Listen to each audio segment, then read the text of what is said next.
चाहे सूरज पूरी तरह निकल आया हो और धूप तप रही हो, कुछ लोग फिर भी कसरत करते रहते हैं। लेकिन ध्यान रखिए, क्योंकि गर्मी तनाव को बढ़ाती है और कभी कभी शरीर इसे सहन नहीं कर पाता। माल्टे इस्लाइव इमरजेंसी डॉक्टर हैं, जिन्होंने ऐसे बहुत से मामले देखे हैं। 2 दिन पहले ही मेरे पास एक युवा और तंदुरुस्त मरीज का मामला आया जो हाइकिंग पर गया था। वो बहुत ज्यादा सिरदर्द से बेहोश हो गया, जिसके बाद हमें उसे उठा कर लाना पड़ा। ऐसा सोडियम की कमी से हुआ। गर्मी की वजह से उसके शरीर में सोडियम की कमी हो गई और वो पर्याप्त मात्रा में तरल पदार्थ नहीं ले रहा था।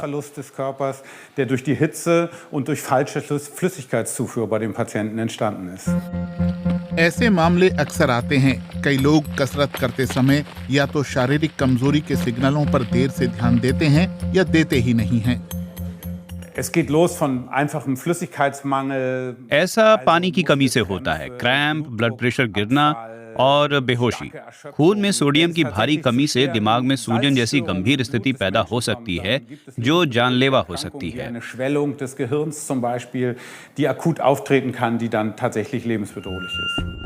कई लोग शरीर के बढ़े तापमान को अनदेखा करते हैं, जिससे दिल और रक्त प्रवाह पर गंभीर दबाव पड़ता है।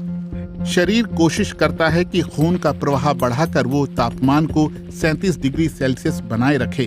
इस दौरान शरीर का पसीना भाप बनकर उड़ जाता है और इससे खून ठंडा होता है।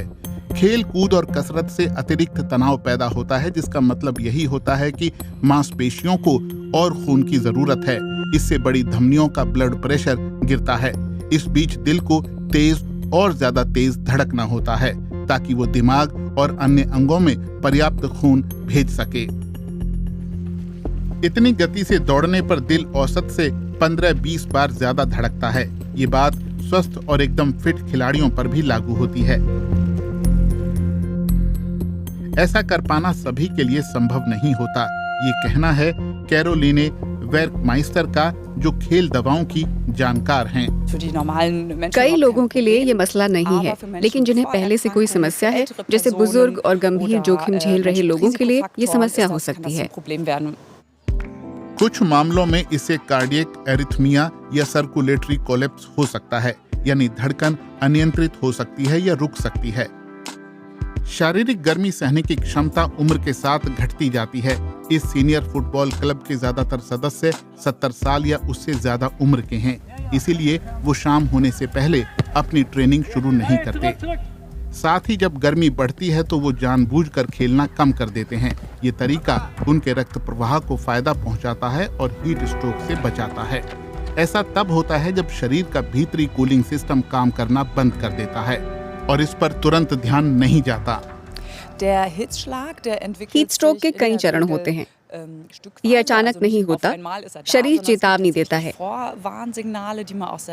ये चक्कर और सिरदर्द से शुरू होता है और हम चीजों की तरफ ध्यान नहीं दे पाते। फिर ये सही से ना चल पाने, जुबान लड़खड़ाने और यहाँ तक कि बोल न पाने की शक्ल ले लेता है। बुजुर्गों को डॉक्टर खास तौर पर ज्यादा मेहनत न करने की सलाह देते हैं। गतिविधियों को दिन में तापमान के मुताबिक ढालें, सीधी धूप से बचें और कसरत सुबह या शाम को करें। पर्याप्त पानी पिएं, लेकिन बहुत ज्यादा भी नहीं, और शरीर में पोषक खनिजों की स्थिति पर नजर रखें और पर्याप्त ब्रेक लें। इस फुटबॉल टीम के बुजुर्ग खिलाड़ियों ने इन नियमों को अपनाया है। जाहिर है, इन खिलाड़ियों के लिए खेल का असली मकसद आनंद लेना है।